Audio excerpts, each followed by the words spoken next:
When we think of Hitler's Vienna days, there is often one recurring theme: his proficiency to fail the admission test to the Vienna Academy of Fine Arts. But there is much more that can be said from this time, such as his period of homelessness, to work in labour jobs and attend the same Wagner opera 10 times. Hitler also mentions in his 1925 book, Mein Kampf, that his anti-Semitic views originated during this time, largely influenced by the mayor of Vienna, Karl Lueger. But more on these later. First, the beginning of Hitler's steps into a world he will change forever.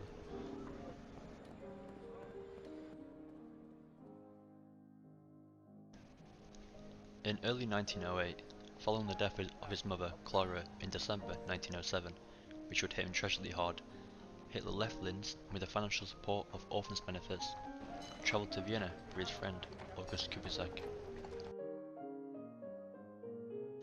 Much like the Emperor, Franz Joseph, the Austro-Hungarian Empire was aged and feeble, but as any empire with large amounts of territories, there were a multitude of cultures that thrived and existed inside the empire, which was especially demonstrated in the exciting and artistic capital.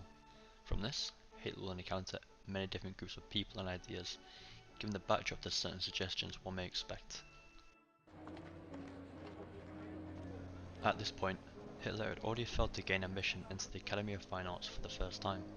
After passing the initial exam, his painting skills were deemed unsatisfactory, and that he would suit better to architectural design rather than fine painting, later stating that, "I was so convinced of my success that when the news that I had failed to come to pass was brought to me, it struck me like a bolt from the skies." Still, with the financial backing of orphans' benefits, he did not work, as he thought a regular job was beneath him, and dedicated much of his time to architecture. August, Hitler's hometown friend and now roommate, explains Hitler as having a mostly lazy personality, sleeping until midday, only awaking to attend theatre, read books, and spout any new ideas he dreamt up the night previous. Ambitions he was so grown tired of, once any enthusiasm and novelty died. August also mentions Hitler's sudden outbursts of rage, which could overshadow his reasonable side, which he did possess. As there is often mystery surrounding Hitler's sexual life, we know due to his Catholic upbringing, Hitler would not have any interest in women during this time. For the next few months, Hitler would be nothing more than a city loafer, idly passing time in the dreamy, still optimistic mind of any youth in a metropolis. In October 1908, Hitler once again attempted to gain admission into art school, and once again failed, doing even worse than he did before, not even getting the opportunity to attempt the formal exams. 1 month later, Hitler would move out of the shared apartment to live on his own. Moving from one place to another, with the quickly dwindling funds he owned, even now, Hitler made no attempt to earn money through regular work. This short-lived and frankly senseless lifestyle quickly spiraled to the point where he was forced to sell his belongings and sleep in parks and under bridges. In 1909, Hitler moved into a homeless shelter and survived with the meagre foods from soup kitchens. Eventually, in 1910, after doing basic labour jobs such as carrying luggage in train stations, Hitler moved into his next residence, which was a home for poor men. He would stay here for the next few years. Hitler began making pennies after using his talent for art, painting famous landmarks in Vienna to sell to tourists and paint shop signs. Hitler would even sell these paintings to Jewish shopkeepers and frame dealers with the help of a friend he met at the homeless shelter, Reinhold Hanisch.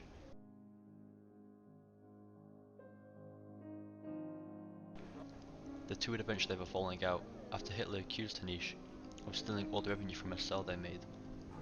Hitler would have Hanisch arrested in 1936, following a series of statements and fake images Hanisch would release regarding Hitler. He would die a year later whilst in prison. Now working odd jobs to survive, Hitler developed this keen interest for politics, philosophy and science. From reading every book, pamphlet and newsletter he could get his hands on, his own worldview began to emerge.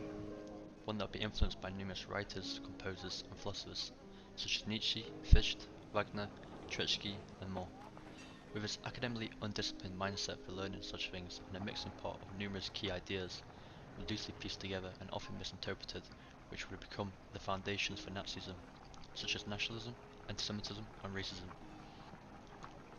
With a large Jewish population of around 200,000, Vienna had a widespread anti-Semitic attitude, with even the mayor, Karl Lueger, being an open anti-Semite, as well as the two biggest political parties at the time.